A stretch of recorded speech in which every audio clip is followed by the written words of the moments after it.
আসসালামু আলাইকুম প্রিয় শিক্ষার্থীরা, আশা করি তোমরা সবাই ভালো আছো। আমি রাহিম সরকার, আইসিটি প্রভাষক, ড্যাফোডিল ইন্টারন্যাশনাল কলেজ, ঢাকা। তোমাদের শেখাকে আরো সহজ ও কার্যকর করার জন্য আমি নিয়মিত আইসিটি টিউটোরিয়াল তৈরি করতে যাচ্ছি। আশা করি তোমরা সবাই আমার সাথে থাকবে এবং এই টিউটোরিয়ালগুলো থেকে উপকৃত হবে। প্রিয় শিক্ষার্থী, আজকের ভিডিওতে আমরা আরো দুইটি সার্কিট সিম্পলিফিকেশন দেখব। এখানে ধরো একটা সার্কিট দেওয়া আছে, এই যে এই সার্কিটটি দেওয়া আছে, আমরা এই সার্কিটটাকে সিম্পলিফাই করব। হ্যাঁ, তো প্রথমে আমরা জানি যে সার্কিট সিম্পলিফিকেশন করতে হলে আমাদেরকে শুরুতেই কি করতে হয়, সার্কিটের ইকুয়েশন জেনারেট করতে হয়। তাহলে ইকুয়েশনটা কিভাবে জেনারেট করব দেখো। এই যে সার্কিটটা দেওয়া আছে, এখানে যে সার্কিটটা দেওয়া আছে দেখো, এই সার্কিটটার যদি এই গেটটা দেখি, এই গেটটা মূলত কোনটার সাথে মিলে দেখো তো, এখানে কোনটার সাথে মিলে যায়, এই যে এখানে নট সিম্বল আছে। হ্যাঁ, নট সিম্বল আছে, তাহলে বলতে পারি এগুলো নাম্বারিং করি 1 2 3 4 5 6 7, যে কত কত নাম্বার গেটের সাথে মিলে, 5 নাম্বার গেটের সাথে মিলে। হ্যাঁ, 5 নাম্বার গেটের সাথে যেহেতু মিলে, সেহেতু দেখো এখানে 5 নাম্বার গেটের সাথে মিলে 6 7, এই 5 নাম্বার গেটের সাথে মিলে যায়। 5 নাম্বার গেটের সাথে মিলার কারণে আমরা এখানে এই গেটটাতে দেখো একটা ইনপুট আসছে এ থেকে, একটা ইনপুট কোথা থেকে আসছে, এ থেকে, আরেকটা আসছে বি থেকে। তাই এখানে কি হবে, এ প্লাস বি।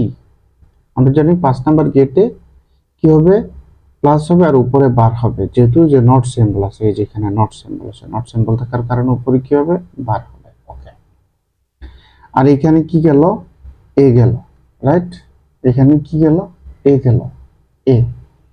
এইটা কোন গেট, এইটা, এটা কোনটার সাথে মিলে দেখো তো, এটা মূলত এই যে এটার সাথে মিলে, 6 নাম্বার গেটের সাথে। এ গেল, বি গেল ইনপুট, আর আউটপুট হচ্ছে এ XOR বি। তাহলে এখানে এ XOR বি যদি আউটপুট হয়, এখানে দেখো এ গেল, হ্যাঁ, এ এ গেল, তারপরে আমরা জানি এই গেট যদি হয়, এই গেট যদি হয়, তারপরে কি গেল, এখানে দেখো এ গেছিল, এই যে এ, তারপরে বি গেছিল, সরি, এই যে 6 নাম্বারটা, এ গেছিল, এ, বি গেছিল, বি। আর এই গেটের কারণে মাঝের সিম্বলটা কি হবে, এই যে প্লাসকে গোলার ভিতর আটকাই দিবে, এটাকে বলা হয় XOR।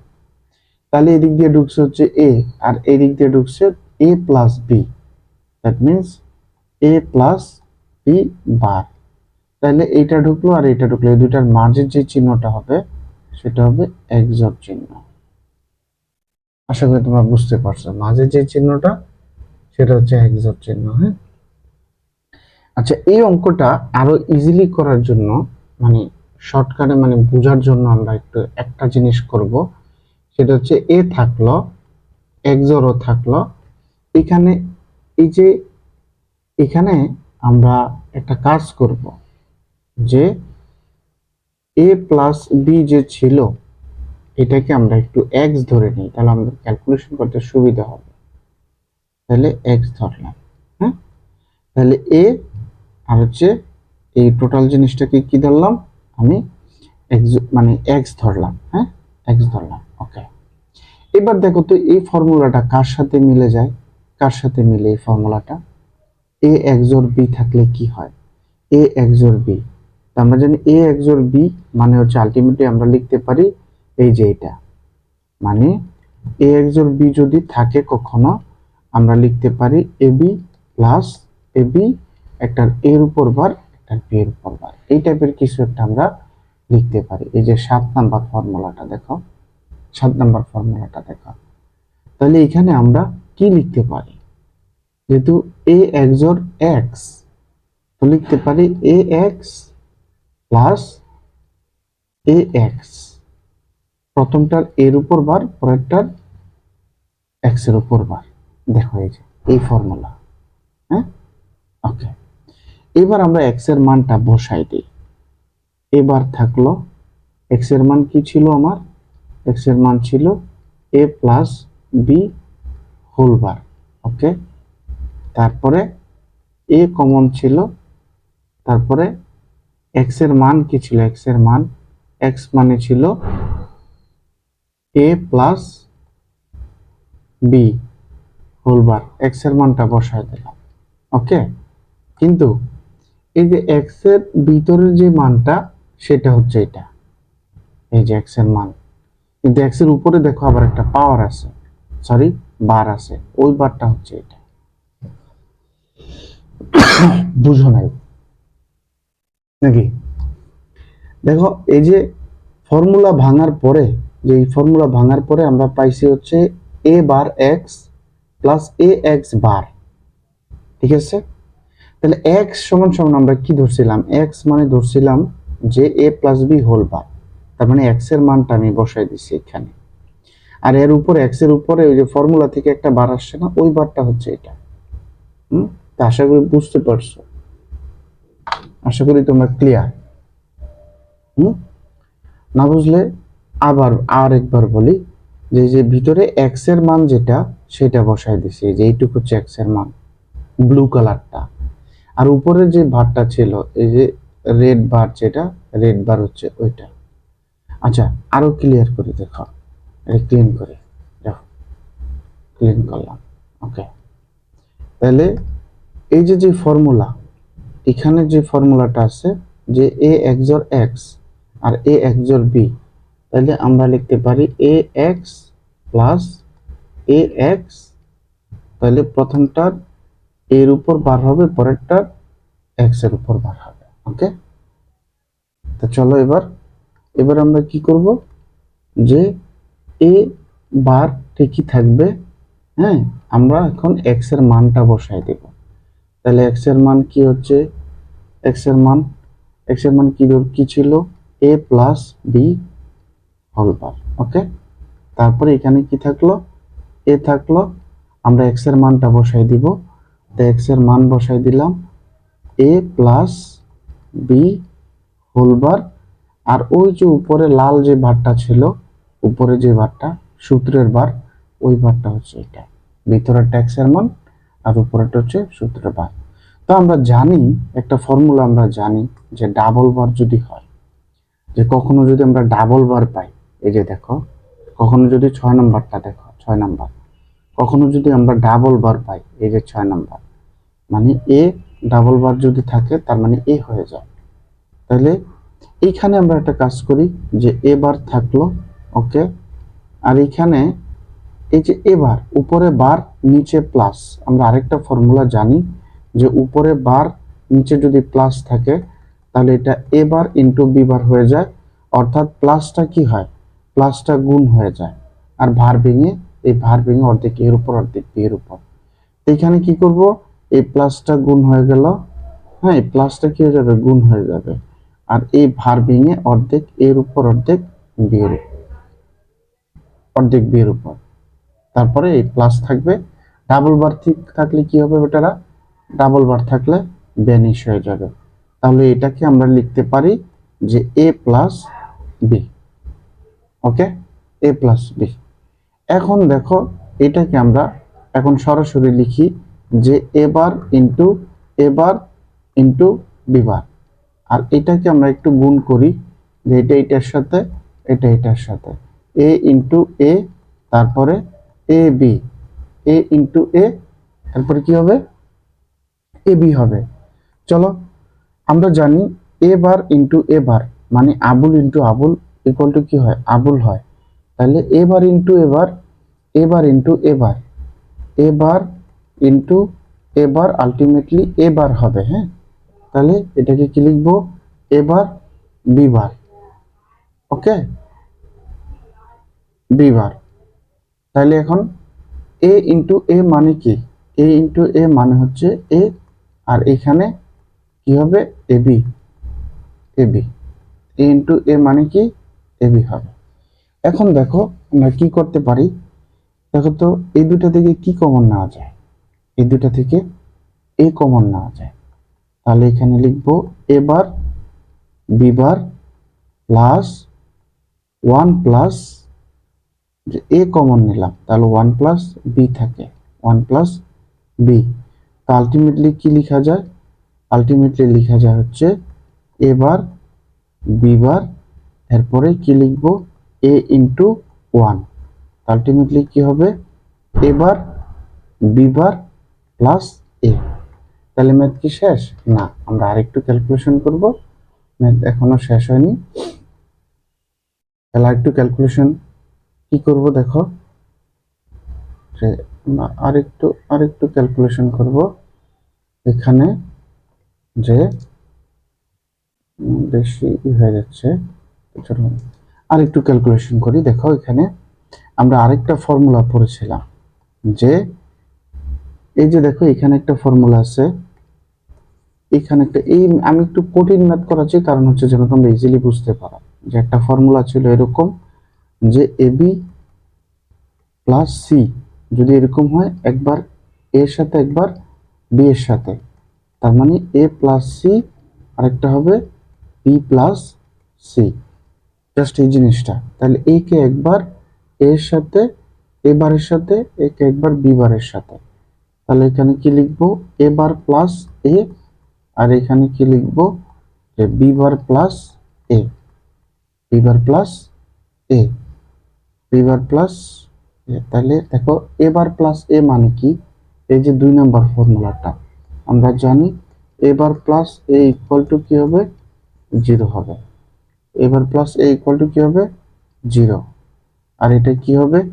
বি বার প্লাস এ। তো আলটিমেটলি এটাই কি লিখতে পারি? এ প্লাস বি বার। এটা হবে আনসার। তুমি একবার প্র্যাকটিস করো, তাহলে বোঝা যাবে খুব ইজিলি।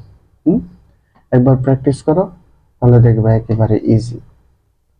ঠিক আছে, তারপরে আমরা আরেকটা দেখবো। হ্যাঁ, আরেকটা দেখবো। এটা ক্লিন করে নিই সম্পূর্ণটা, কোথায় গেল? তারপর আমরা আরেকটা দেখবো। হ্যাঁ, ক্লিন করে নিলাম। চলো এবার আরেকটা নিয়ে আসি।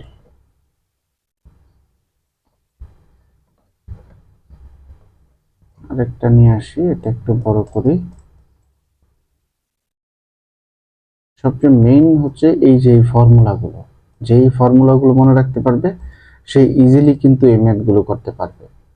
এবার আসো আমরা এই যে 7 নাম্বার আরেকটা ফিগার আছে, এটাকে নিয়ে আসি।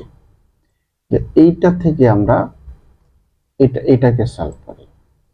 ওকে, ধরো প্রথমে কি দেওয়া আছে? এখানে এম দেওয়া আছে, রাইট?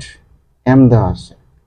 তো এম যদি দেওয়া থাকে এখানে, এম এখানে নট সিম্বল, এখানে নট মানে কি? এ ঢুকলে এ ভার, এই যে এটা এ যদি যায় তাহলে কি হবে? এবার হবে।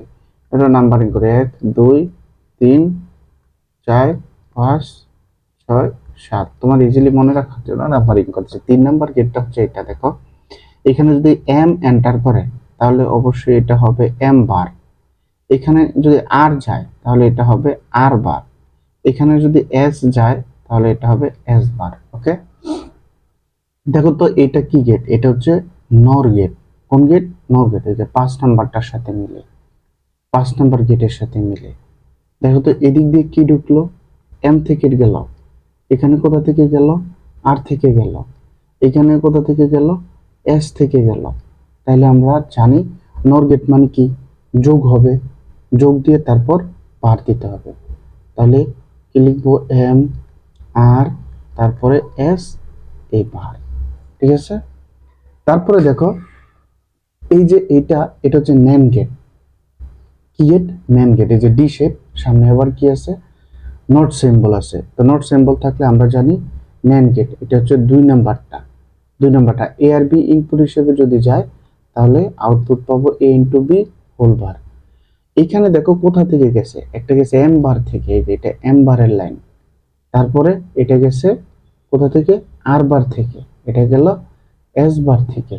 তাহলে আমরা লিখতে পারি যে এম বার ইন্টু আর বার ইন্টু এস বার। আর এই যে নট সিম্বল থাকার কারণে টোটালটার উপর কি হবে? বার হবে। নট সিম্বল থাকার কারণে টোটালটার উপর বার হবে। এইবার দেখো এই সম্পূর্ণ জিনিসটা আবার কি হলো, যে এই যে এইটার ভিতর দিয়ে গেল। তাহলে এখানে কি হবে, এখানে হবে M R M R M R S, এটার উপর কয়টা বার হবে, ডাবল বার হবে। হ্যাঁ, তাহলে দেখো এদিক দিয়ে কি ঢুকলো, এদিক দিয়ে যাচ্ছে হচ্ছে যে এম ইন্টু আর ইন্টু এস, এই জিনিসটা ঢুকতেছে, এটা যাচ্ছে এই দিক দিয়ে, আর এদিক দিয়ে যাচ্ছে হচ্ছে এই জিনিসটা। তো এইটাও কি নর গেট। তো নর গেট থাকলে কি হয়, সাধারণত নর গেট থাকলে আমরা জানি যে কি হয়, যে যোগ হয় উপরে বার হয়। তাহলে এটা মানে কি, এই অংশটা হবে এম আর তারপরে এস ডাবল বার, ওকে, ডাবল বার। তারপরে আবার এই জিনিসটা এম বার আর বার ইন্টু এস বার, টোটালটার উপর বার, ওকে। তাহলে এটা যেহেতু নর গেট, তো নর গেট থাকলে উপরে কি হয়, নর গেট থাকলে মাঝে কি হয়, যোগ চিহ্ন হবে, মাঝে কি চিহ্ন হবে, যোগ চিহ্ন হবে। আর টোটালটার উপর কি হবে, বার হবে, টোটালটার উপর বার হবে নর গেট থাকার কারণে। ঠিক আছে, এই হচ্ছে আমার ইকুয়েশনটা আমরা পেয়ে গেলাম। এই ইকুয়েশনটাকে এখন আমরা কি করব, সলভ করব। দেখো এই যে টোটাল জিনিসটা, এখানে এই যে টোটাল এই যে জিনিসটা, এটাকে আমরা একটা অংশ ধরি, এটাকে আমরা একটা অংশ ধরি, অর্থাৎ এটাকে এ ধরি, এটাকে বি ধরি। তাহলে এ আর বি এর মাঝে কি আছে, প্লাস আছে, উপরে বার আছে। তাহলে আমরা জানি যে এ প্লাস বি যদি বার থাকে, মাঝে কি আছে, প্লাস, উপরে বার, তাহলে এটাকে কি লিখতে পারি, এ বার ইন্টু বি বার, এ বার ইন্টু বি বার। তাহলে চলো সেম জিনিসটা আমরা করে ফেলি, যে এখানে এম আর তারপরে এস, এই যে ডাবল বার থাকলো, তারপরে এই প্লাসটা কি হয়ে যাবে, ইন্টু হয়ে যাবে এম, তারপরে আর, তারপরে এস বার, এই হইল। আর যে এই যে প্লাসটা কি হয়েছিল, প্লাসটা গুণ হয়ে গেল, হ্যাঁ, প্লাসটা গুণ হয়ে গেল। আর এই যে উপরের ভার, এই উপরের ভার ভেঙে অর্ধেক এটার উপরে আর অর্ধেক এটার উপরে। ঠিক আছে, তো আমরা জানি যে ডাবল বার যদি কোনো জিনিসের উপর থাকে, এই যে 6 নম্বর ইকুয়েশনটা দেখো, 6 নম্বর ফর্মুলাটা, যে কোনো জিনিসের উপর যদি ডাবল বার থাকে তাহলে সেই বার কি হয়ে যায়, ভ্যানিশ হয়ে যায়।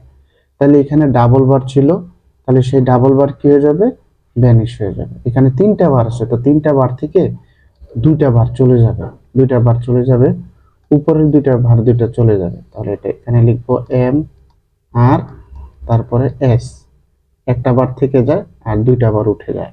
আর এখানে যেহেতু ডাবল বার ছিল, তার মানে ডাবল বার ভ্যানিশ হয়ে যাবে, আর এইটা থেকে যাবে এম বার আর বার এস বার থেকে গেল, আর এই যে যে 2টা ডাবল বার ছিল ওরা ভ্যানিশ হয়ে যাবে। এখন দেখো ব্যাপারটা কি মজার, এখানে এম প্লাস আর প্লাস এস, দেখো মাঝে সবগুলা কি প্লাস না, এই যে প্লাস, এই যে প্লাস, এই প্লাস গুলা কি হয়ে যাবে, গুণ হয়ে যাবে, আর যে উপরের ভাগ ভেঙে যাবে। হ্যাঁ, তাহলে এটাকে লিখতে পারি এম বার ইন্টু আর বার ইন্টু এস বার, ওকে। আর এটাকে কি লিখতে পারি, এম বার আর বার এস বার। তাহলে এখন দেখো তো, একটু সাজায় লিখি আমরা, যে এম বার, এখানে এম বার আছে, এখানে এম বার আছে, তো এম বার ইন্টু এম বার লিখি, তারপরে আর বার ইন্টু আর বার লিখি, into S bar into S বার লিখি। দেখো তো, এখন আমরা জানি এ ইন্টু এ আলটিমেটলি এ, তারপরে এ বার ইন্টু এ বার আলটিমেটলি কি এ বার হবে। তাহলে এম বার ইন্টু এম বার মানে কি, এম বার ইন্টু এম বার মানে আলটিমেটলি এম বার। তারপরে আর বার ইন্টু আর বার মানে কি, ultimately R bar. S bar into S bar মানে কি, আলটিমেটলি এস বার। তাহলে এটাকে আমরা আনসার লিখতে পারি, অথবা এটাকে চাইলে আমরা এ লিখতে পারি, এম প্লাস আর প্লাস এস। হ্যাঁ, দেখো এই জিনিসটাকে ভাঙলে কিন্তু আলটিমেটলি আবার এটাই আসে, তাই না। তুমি চাইলে আনসার এখানেই রেখে দিতে পারো, অথবা এটাও করতে পারো। তা আশা করি তোমরা গেট বুঝতে পেরেছো। আমি মোটামুটি একটু জটিল টাইপের সিম্পলিফিকেশনই করাইছি, যে সবগুলো ক্যালকুলেশনের জন্য এখানে আসে। তো আমি আশা করি তোমরা সবাই বুঝতে পেরেছো। তারপরের গুলো হচ্ছে ইমপ্লিমেন্টেশনের কয়েকটা করাবো, তারপরে NAND গেট NOR গেটের সর্বজনীনতা প্রুফ করার জন্য আরো কয়েকটা ভিডিও বানাবো। দুইটা হবে NAND গেট NOR গেটের, আর হচ্ছে তোমার আর হচ্ছে কি করব, আর কি করা যায়, হ্যাঁ ইমপ্লিমেন্টেশনের উপরে দুইটা ভিডিও বানাবো। আশা করি তোমরা সবাই ভালোভাবে বুঝতে পেরেছো। যদি না বুঝে থাকো আমাকে জানাইও, আমার সাথে যোগাযোগ করার চেষ্টা করো, আমি ইনশাল্লাহ আরো ক্লিয়ার করে বোঝানোর চেষ্টা করব। তো ভালো থাকো সবাই, দোয়া করি। পড়াশোনা করো, পড়াশোনা করার আসলে কোনো বিকল্প নাই। বর্তমানে ডিস্ট্রাক্ট হওয়ার মতো অনেক জিনিস আছে, বাট পড়াশোনা করার মতো মন মানসিকতা সবার নাই। পড়াশোনা না করলে আসলে জীবনে তেমন কিছু করা সম্ভব হবে না। পড়াশোনা করো, ঠিক আছে। আর যারা তোমরা সায়েন্সে পড়ো, সায়েন্সে যারা পড়ো তারা কিন্তু আইসিটিতে যদি A+ পাও, তাহলে দেখো তোমার ওভারঅল রেজাল্টটা খুব সুন্দর একটা জিপিএ আসবে। আর বিজনেসে যারা আছো তাদের জন্য তো আইসিটি একটা ভীতিকর সাবজেক্ট মনে হয়। আসলে এটা ভীতিকরের কিছু না, একটু টেকনিক্যালি পড়লে আইসিটিতে A+ পাওয়া খুবই ইজি, খুবই ইজি, খুবই ইজি। সায়েন্সের জন্য ফিজিক্স কেমিস্ট্রি ম্যাথ বায়োলজির তুলনায় হাজারো গুণ ইজি হচ্ছে আইসিটিতে A+ পাওয়া। ঠিক আছে, ভালো থাকো, আল্লাহ হাফেজ।